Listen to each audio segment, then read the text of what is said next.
हरिओम। महारानी रुक्मिणी जी बहुत आग्रह करके राधा जी को अपने साथ अपने शिविर में ले आईं। अच्छा ये रहा कि ललिता जी साथ आ गईं, अन्यथा इन कीर्ति कुमारी को संभालना सरल नहीं है। इसे महारानी शीघ्र समझ गईं। ये तो तनिक सा निमित्त मिलते ही शरीर संसार सब भूलकर मूर्छित हो जाते हैं। इनके सुदीर्घ लोचन बरसते ही रहते हैं। मनुष्य के शरीर में इतना भी स्वेद आ सकता है, ऐसा भी रोमांच कंपन होता है, कल्पना से परे की बात थी श्री कृष्ण जी की पट्ट महिषी के लिए। सखी महारानी रुक्मिणी जी ने राधा जी से कहा, सखी ये द्वारिकाधीश तुम्हारे प्रेम का स्मरण करते ही विहल हो जाते हैं। वो प्रेम कैसा है ये तो मैंने आज देखा। तुम्हें देखे बिना इनकी बात और इनकी स्थिति, इनकी विहलता समझ में आ नहीं सकती थी। श्री रुक्मिणी जी ने समीप बैठकर करों में कर लेकर बड़े सम्मान से पूछा राधा जी से कि यह प्रेम कैसे पाया जाता है, मुझ पर भी अनुग्रह करो। तो रुक्मिणी जी ने राधा रानी से पूछा कि किस तरीके से उन्होंने भगवान श्री कृष्ण का प्रेम पाया है, तो आप मुझे बताइए कि प्रेम कैसे पाया जाता है। आपके स्वामी प्रेम की अनंत पयोनिधि है महारानी, ये राधा रानी बोली। श्री रुक्मिणी जी बहुत विनती कर चुकी थी कि ये वृषभानु नंदिनी उन्हें महारानी ना कह के बहन कहें, किंतु वो मानती ही नहीं थी। इनके मुख से दूसरा संबोधन ही नहीं निकलता। ये आप छोड़कर तुम तो रूठने पर भी नहीं बोल पाती हैं। आप उनकी पट्ट महिषी हैं, आपको मैं क्या बतलाऊंगी। श्री राधा ने कहा, वे अकारण कृपालु, अन्यथा मुझ गांव की गोप कन्या में क्या है, प्रेम की तो गंध भी मुझ में नहीं है। वे स्वभाव से परमुदार जिसे अपना लेते हैं, इतना भी किस प्रकार कह गई वे, यही बहुत था। श्री ललिता ने तो मूर्छित होती अपनी सखी को संभाला। यह लोकोत्तर सौंदर्य, यह सील प्रेम की पराकाष्ठा और यह अभिमान गंध सुनता। महारानी रुक्मिणी विभोर हो कुछ कहने लगी थी, किंतु ललिता जी ने उनके चरण पकड़ लिए कि वे कुछ बोले नहीं। उनकी सखी अपनी प्रशंसा सुनने में अत्यंत असमर्थ है। इस समय उनकी स्तुति में कुछ कहा गया तो उनकी व्याकुलता उपचार से बाहर हो जाएगी। तो जो राधा रानी के साथ में उनकी जो सहेली ललिता आई थी, तो उन्होंने महारानी को समझाया कि वो अपनी प्रशंसा नहीं सुन पा रही हैं।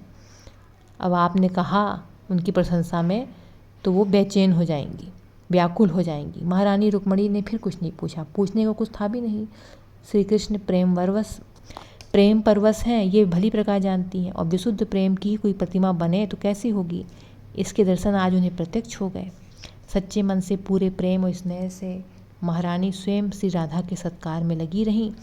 सबसे बड़ी कठिनाई यह थी कि उनकी अल्प सेवा भी स्वीकार करने में राधा जी बहुत अधिक को संकोच हो रहा था, और अपनी प्रबल उत्कंठा को दबाकर उन्हें फिर महारानी ने विदा किया उनके शिविर में। अन्यथा महारानी तो चाहती थी कि कम से कम जब तक यहाँ रहना है तो इसी शिविर में रहें।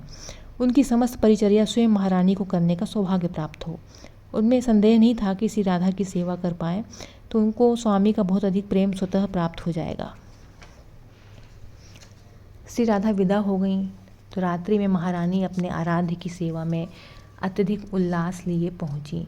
वे श्री राधा के सौंदर्य, सील, संकोच की चर्चा करेंगी और द्वारकाधीश जी तन्मय होकर सुनेंगे, प्रसन्न होंगे। महारानी रुक्मिणी कुछ कहना भी चाहती थी, यही स्मरण नहीं रहा। स्वामी के चरण लिए करों में और व्याकुल हो गई। आपके श्री चरणों में फफोले, किसकी पुकार पर आपने संतप्त भूमि में नंगे पैर आप आज दौड़ पड़े थे। महारानी रुक्मिणी जानती हैं कि कोई आर्त प्राण पुकारे तो उनके स्वामी को अपनी सुध नहीं रह जाती, ना गरुण स्मरण आते हैं। आज ये फफोले तो इनके चरणों में कभी नहीं देखे। क्या हो गया आज आपको। भगवान श्री कृष्ण बोले, कुछ नहीं हुआ देवी, कहीं नहीं गया था।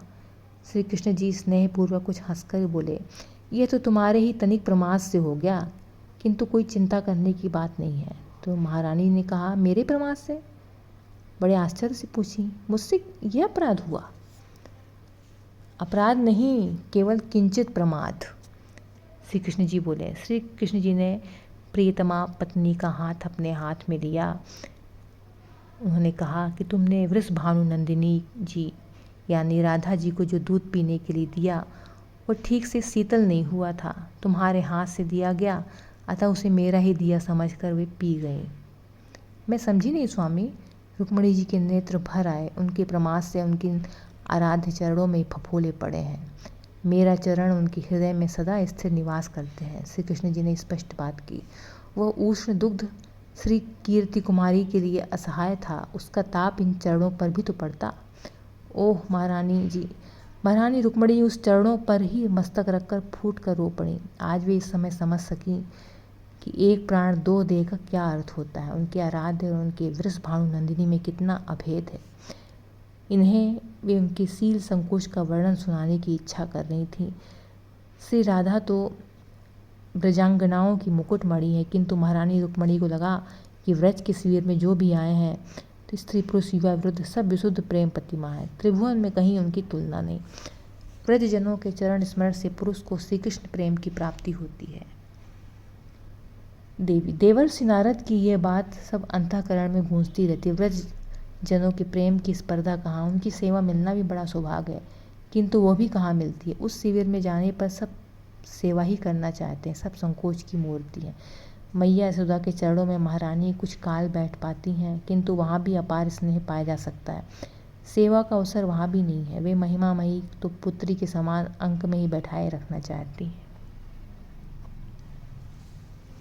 तो ऐसा था भगवान श्री कृष्ण जी और राधा रानी का प्रेम, जिसको महारानी रुक्मणी देवी भी नहीं समझ पाई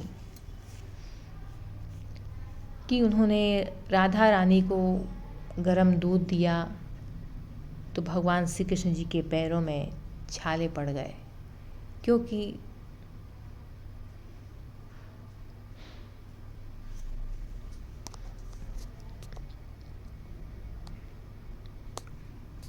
और यह एक प्राण दो देह